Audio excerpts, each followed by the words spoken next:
Le lendemain, Tar retourna chez le chef Asuka pour récupérer le reste de son paiement pour son travail. En s'approchant de la grande maison du chef, Tar ressentit un mélange d'espoir et d'inquiétude. Il avait besoin de l'argent, mais il se méfiait de la générosité inattendue du chef la veille. Le chef Asuka accueillit Tar avec un sourire chaleureux. « Ah, Tar, content de te revoir. Viens t'asseoir avec moi, partageons un peu de nourriture et de boissons, dit-il en lui faisant signe de s'installer. La table était chargée de délicieux plats. Tar a hésité, mais s'est finalement assis pendant que la servante du chef lui servait. L'hospitalité lui semblait un peu étrange, et Tar ne pouvait pas s'empêcher de penser qu'il y avait quelque chose qui clochait. Néanmoins, il a décidé d'écouter ce que le chef Asuka avait à dire. Après qu'ils aient mangé, le chef Asuka s'est enfoncé dans sa chaise et a dit « Tu as travaillé dur toute ta vie, tu mérites plus que quelques pièces pour ton labeur. J'ai une opportunité pour que tu deviennes riche sans tout ce dur travail. Tu n'as qu'à aller voir mon vieux pote au bord de... » Le goudron de forêt était surpris. « Chef Oka, qu'est-ce que tu veux dire? Comment puis-je devenir riche sans travailler dur ?» Le chef sourit et répondit « Il y a un moyen, Tar, un moyen qui nécessite un petit rituel, mais sans effusion de sang. Tu vieillis et bientôt tu ne pourras plus subvenir aux besoins de ta famille par le travail physique. Réfléchis Y. Le cœur de thé battait la chamade. L'idée de devenir riche sans effort était tentante, mais il était aussi prudent. « Je ne sais pas, chef Oka, ça a l'air risqué. C'est quel genre de rituel ?» Le chef Asuka plongea dans sa robe et en sortit un. Un gros paquet d'argent, il le tendit à Tar et lui dit « Tiens, prends ça, c'est 10 fois ce que je te dois. Considère ça comme un cadeau, un petit aperçu de ce que tu pourrais avoir. Prends ton temps pour décider, il n'y a pas d'urgence. » Les yeux de Thé s'agrandirent en voyant autant d'argent, il n'avait jamais vu une telle somme de sa vie. Il prit le paquet avec des mains tremblantes et remercia le chef. « Merci, chef Asuka, je vais réfléchir à ton offre et je te ferai savoir ma décision. » En rentrant chez lui, l'esprit de Thé était rempli de pensées contradictoires. L'argent dans sa main était lourd, et l'offre pesait encore plus sur son cœur.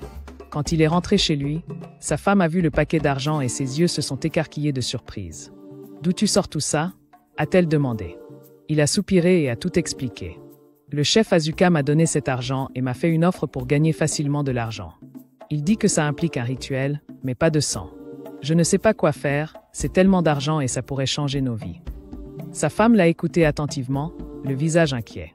Cette offre a l'air trop belle pour être vraie. Pour être honnête, on a toujours vécu de manière honnête et travaillé dur pour ce qu'on a. Fait gaffe, les richesses faciles peuvent apporter de gros problèmes. Thé a hoché la tête, sachant qu'elle avait raison. Je vais y réfléchir sérieusement, on ne doit pas se précipiter dans quoi que ce soit qui pourrait nuire à notre famille. Cette nuit-là, Thé est resté éveillé à fixer le plafond.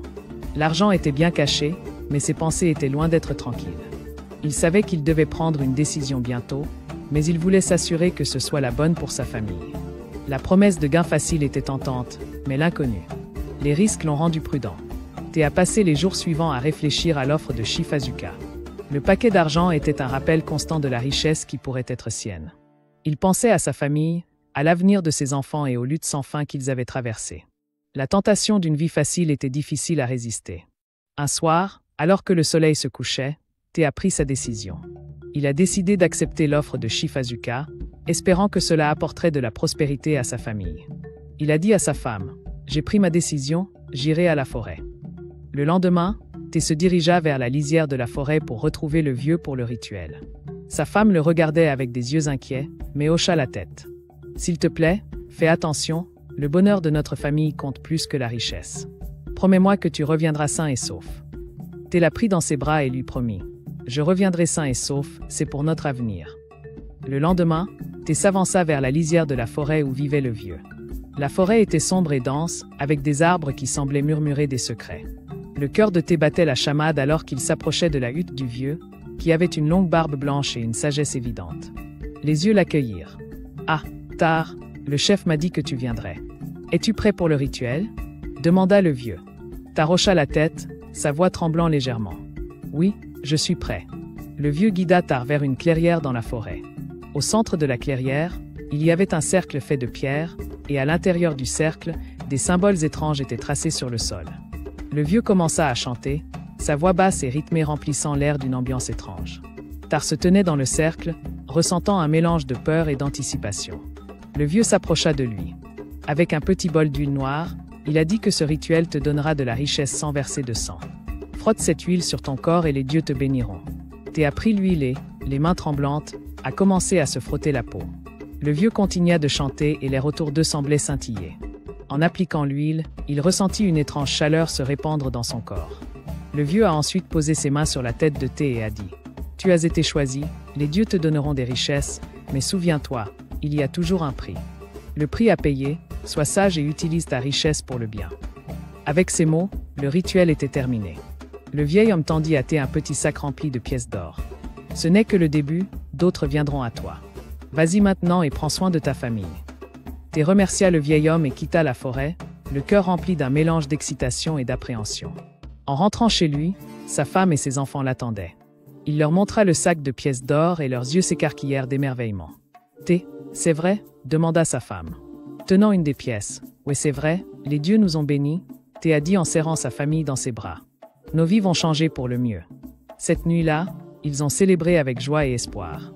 Thé ressentait un soulagement, croyant que la décision difficile qu'il avait prise apporterait bonheur et prospérité à sa famille. Il ne savait pas encore que la véritable raison de son choix allait se révéler dans les jours qui ont suivi le rituel. La vie de Thé a commencé à changer radicalement, sa modeste maison s'est vite remplie de richesses au-delà de ses rêves les plus fous. Des rêves de pièces d'or, de beaux vêtements et de jolies décorations ornaient leur modeste demeure. Thé, qui avait toujours été considéré comme le plus pauvre du village, était maintenant l'un des plus riches. Les villageois étaient stupéfaits.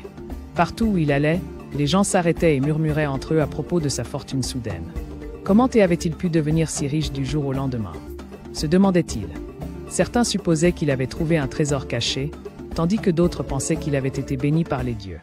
Les amis de Thé, qu'il avait autrefois rejetés à cause de sa pauvreté, affluaient maintenant vers lui. D'un côté, tout le monde était pressé de profiter de sa nouvelle richesse. Ils le louaient, l'invitait chez eux et le traitait avec le respect qu'il ne lui avait jamais accordé avant. Mais Thé se souvenait de la façon dont il l'avait traité auparavant et restait prudent dans ses interactions avec eux. À la maison, la famille de Thé était aux anges avec leur nouveau mode de vie. Ses enfants portaient de beaux vêtements et avaient plein de nourriture à manger. Ils pouvaient maintenant s'offrir des choses dont ils avaient seulement rêvé. Cependant, la femme de Thé ressentait un mélange de joie et d'inquiétude. Elle adorait voir sa famille heureuse. Heureuse, mais elle n'arrivait pas à chasser son malaise face à la mystérieuse source de leur richesse. Un soir, alors qu'ils étaient assis ensemble dans leur salon fraîchement meublé, la femme de Thé se tourna vers lui et dit « Je suis contente d'avoir toutes ces choses maintenant, mais je m'inquiète. Comment tout ça a pu arriver si vite? D'où vient tout cet argent ?» Tar prit sa main et plongea son regard dans le sien. « Les dieux nous ont bénis, mon amour. Ils ont vu nos luttes et ont décidé de nous récompenser. J'ai fait une promesse pour eux et ils l'ont tenue. Pas besoin de s'inquiéter, sa femme ressent encore une ombre de doute. Je te fais confiance, Tar, mais fais gaffe, parfois la grande richesse peut apporter de gros soucis. » Thé hocha la tête, comprenant son inquiétude. « Je promets que je veillerai toujours sur notre famille, on a bossé dur et maintenant c'est notre tour de profiter des bénédictions. » Les jours sont devenus des semaines et la richesse de Thé a continué à croître. Il a investi dans des terres, acheté plus de bétail et même lancé sa propre ferme. La curiosité des villageois n'a fait que grandir, mais Tar a gardé le secret de sa richesse pour lui.